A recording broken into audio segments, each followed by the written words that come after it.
Hi guys, welcome to irumudi movie review. Movie ఎలా ఉంది అని చెప్పాలంటే ఫస్ట్ 20 మినిట్స్ ఏదో అలా వెళ్ళిపోతుంది భయ్య. తర్వాత నుంచి చిన్న మ్యాజిక్ క్రియేట్ అవుతూ అలా హైప్ పెంచుతాడు భయ్య శివ నిర్వాణ మాత్రం. స్టోరీ విషయానికి వస్తే సీలేరు దగ్గర ఉన్న పొల్లూరు అనే గ్రామంలో త్రినాథ్ అండ్ ఫ్యామిలీ వాళ్ళు ఉంటారు. మద్యానికి బానిసైన త్రినాథ్ కూతురు అడిగిన మాట వల్ల ఆ మందు తాగడం ఆపేయాలని డిసైడ్ అవుతాడు. ఇంకో విషయం ఏంటంటే పొల్లూరు అండ్ డొంకరాయి గ్రామంలో సస్పిషియస్ గా అమ్మాయిలు చనిపోతూ ఉంటారు. త్రినాథ్ తన కూతురు మీద ప్రేమ వల్ల ఏ ఆడపిల్లని చూసినా తన కూతురులా భావిస్తూ ఎవరికేం జరిగినా ఇన్వాల్వ్ అయిపోతూ ఉంటాడు. అప్పటి నుంచి త్రినాథ్ ఆ హత్యలకి సంబంధించిన వాళ్ళని ఎలాగైనా పట్టుకోవాలని చూస్తాడు. మరి ఆ తర్వాత ఏమైంది, త్రినాథ్ ఎందుకు అంత వైల్డ్గా రియాక్ట్ అవుతున్నాడు అని తెలుసుకోవాలంటే మీరు ఆ సినిమా చూసేయాల్సిందే. మూవీ మాత్రం రమణకి మంచి కంబ్యాక్ అనే చెప్తాను. ఎందుకంటే ఫస్ట్ 20 మినిట్స్ స్లోగా ఉన్న తర్వాత నుంచి ఒక మంచి సస్పెన్స్ ట్రాక్ లోకి తీసుకెళ్లిపోతాడు శివ నిర్వాణ. సినిమాలో కనిపించిన క్యారెక్టర్స్ విషయానికి వస్తే అందరూ చాలా న్యాచురల్ గా చేశారు భయ్య.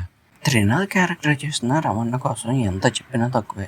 ఆ క్యారెక్టర్ని చాలా ఓన్ చేసుకొని చేశాడనిపిస్తుంది సినిమా చూసినంతసేపు. కూతురుగా మణికంఠ క్యారెక్టర్లో కనిపించిన నక్షత్ర పాప కూడా తన ఇన్నోసెంట్ అండ్ క్యూట్ యాక్టింగ్తో మెస్మరైజ్ చేస్తుంది ఆడియన్స్ని. గౌరీ క్యారెక్టర్లో కనిపించిన ప్రియ భవానీ శంకర్ కూడా చాలా బాగా చేసింది. ఇంటర్వెల్ సీన్ దగ్గర అయితే పీక్ ఉంటుంది యాక్టింగ్. వీళ్ళ ముగ్గురు తర్వాత చెప్పుకోవాల్సింది ఎవరైనా ఉన్నారంటే మెయిన్గా ఇద్దరు ఉంటారు. గురుస్వామిగా కనిపించిన సాయి కుమార్, తన కూతురు గాయత్రి క్యారెక్టర్ చేసిన అమ్మాయి, వీళ్ళిద్దరు యాక్టింగ్స్ కూడా చాలా బాగుంటాయి. విలన్ రోల్స్ చేసిన అజయ్ ఘోష్ కానీ స్వాసిక కానీ వీళ్ళకి ఇచ్చిన రోల్స్లో వీళ్ళు బాగానే చేశారు. మూవీలో ఉండే స్టోరీ అండ్ వీళ్ళందరూ ప్లే చేస్తున్న క్యారెక్టర్స్ ఒక ఎత్తు అయితే, జీవి ప్రకాష్ ఇచ్చిన బ్యాక్గ్రౌండ్ మ్యూజిక్ కానీ పాటలు కానీ ఇంకో ఎత్తు భయ్య. ఎందుకంటే మనకి ఎక్కడ కూడా ఈ బీజిఎం ఇక్కడ ఎందుకు వచ్చింది, ఈ సాంగ్ ఇక్కడ ఎందుకు వచ్చింది అనే ఫీలింగ్ అయితే రాదు. అంత బాగుంటది బీజిఎం కానీ సాంగ్స్ కానీ. డైరెక్టర్ శివ నిర్వాణ కోసం మాట్లాడాలంటే లాస్ట్ వచ్చిన ఖుషి మూవీతో ఫ్లాప్ అందుకున్న ఈ మూవీతో ఆ మార్క్ ని తొలగించుకున్నాడు. త్రినాథ్ క్యారెక్టర్ ని కూడా రమణ తప్ప